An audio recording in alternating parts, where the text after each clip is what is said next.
সিং অসম জিন্দাবাদ জিন্দাবাদ জিন্দাবাদ অতিকে সৰকাৰি মাটিসমূহ বেদখল মুক্ত কৰিব লাগিবই লাগিবই লাগিবই অতিকে সৰকাৰি মাটিসমূহ বেদখল মুক্ত কৰিব লাগিবই লাগিবই লাগিবই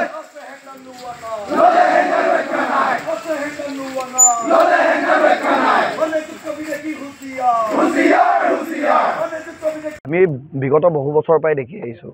যে ডুমডুমাৰ দাঁতি কাষৰীয়া যিসমূহ নৈ কাষৰীয়া অঞ্চল আছে বা ছয়খোৱাৰ বিভিন্ন চৰ চাপৰি অঞ্চল আছে সেইসমূহ অঞ্চলত আচলতে বহু অচিনাক্ত আৰু সন্দেহজনক মানুহে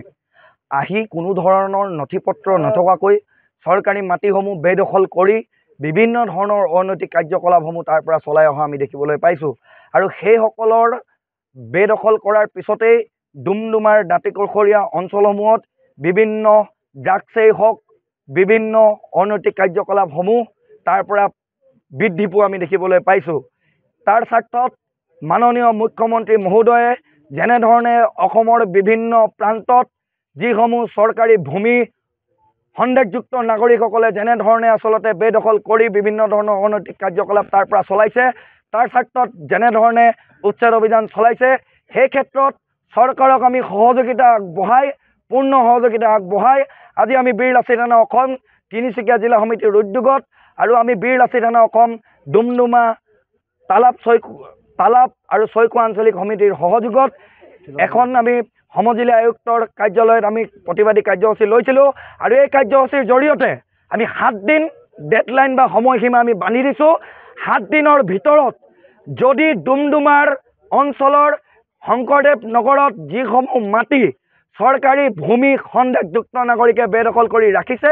সেইসমূহকে আদি কৰি যিসমূহ সন্দেহযুক্ত নাগৰিকে যিসমূহ অবৈধভাৱে মাটি বেদখল কৰি ৰাখিছে যদি 7 দিনৰ ভিতৰত জিলা প্ৰশাসন আৰু সমজিলা আয়ুক্তই যদি বেদখল মুক্ত নকৰে তেতিয়াহ'লে কিন্তু বীৰ লাচিত থানা অসমে নিজৰ বুলডোজাৰ চলাবলৈ বাধ্য হ'ব সেয়া কিন্তু স্পষ্ট কথা আৰু এটা কথা স্পষ্টকৈ কৈ দিব বিচাৰিছোঁ আজি 7 দিনৰ নহয় আজি 2 দিনৰ ভিতৰত যিসমূহ মিয়া লোকসকলে 2 দিনৰ ভিতৰত যদি উজনি অসম ত্যাগ নকৰে তেতিয়াহ'লে কিন্তু আমি বীৰ লাচিত থানা অসমে য'তেই পাম তাতেই কিন্তু তাহাঁতক হাতেলতে কিন্তু পিটিবলৈ বাধ্য হ'ম এয়া কিন্তু স্পষ্টকৈ কৈ দিব বিচাৰিছোঁ অহা 2 দিনৰ ভিতৰত উজনি অসম যদি অবৈধ নাগৰিক আৰু যিসকল বাহিৰৰ পৰা অহা মিয়া লোকসকলে